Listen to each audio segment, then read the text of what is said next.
Uyu ni muingi ukiringithia nyimbo cia gukumithia roho wa ciana kuhamwo kimwiri na guciumagaria na mahoya kiondo Rita.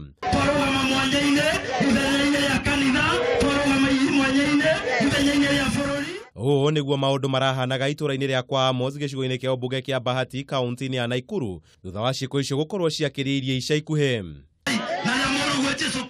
Stanley Kiama ũrĩa nĩwe ũratongoria mahoya maya augĩte harĩ bata kwandandũra mahoya ma gũkũmithia ndamathi ĩno ĩrĩa maabitha a borithi maremetwo nĩ kũng'ethanĩra nayo ona thengia wa gũkorwo makĩhũrĩrwo riboti cia ciiko icio gũkorwo ikihanĩka.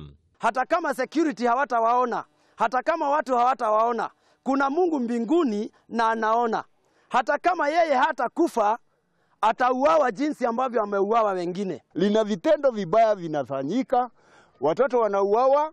Kama mwingine tulitoa kwa Mahindi hapa juzi, msichana aliuawa na polisi walikuja wakapiga, wakamwaga ile fumbi yao wanamwaga na wakapiga picha. Na tukasikia kuna watu wamekamatwa, baadaye tukasikia hajapatikana aliyeua.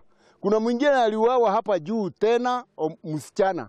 Hata vijana wanabakwa na wanaume wezao. Mahoya maya maria matanyitwo gutabanio mahinda kwa mahinda matanyitwo kunina ciiko ici cia waganu itũra-inĩ riu amwona biashara ni ihotomete kurumira ciiko ici. Tunaomba hata na walio katika serikali ya kina machifu na askari wanapopata mtu kama yule wanamchukulia hatua ya kisheria.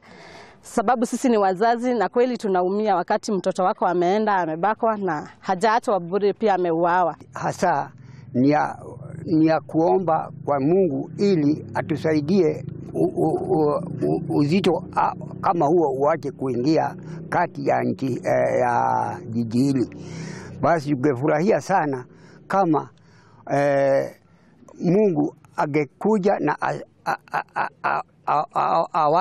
atusaidie ili watoto wetu waache kuuawa. Kuratuika ciana cia airĩtu gatagati ka miaka 10 na miaka 12 nicio ikoretwo ikinyitwo kiahinya na gucoka kuragwo. Ciiko icio igiakĩrĩria makĩria thĩinĩ wa mweri ũmwe mũhĩtũku kũrĩa ciana 4 irĩkĩtie gũkua. Jamani, twajiuliza kwetu kwema ndio wapi? Handũ-inĩ ha Kameme TV, njĩta kama wa Mwagi. Walio na nia mbaya na mawazo ya kishetani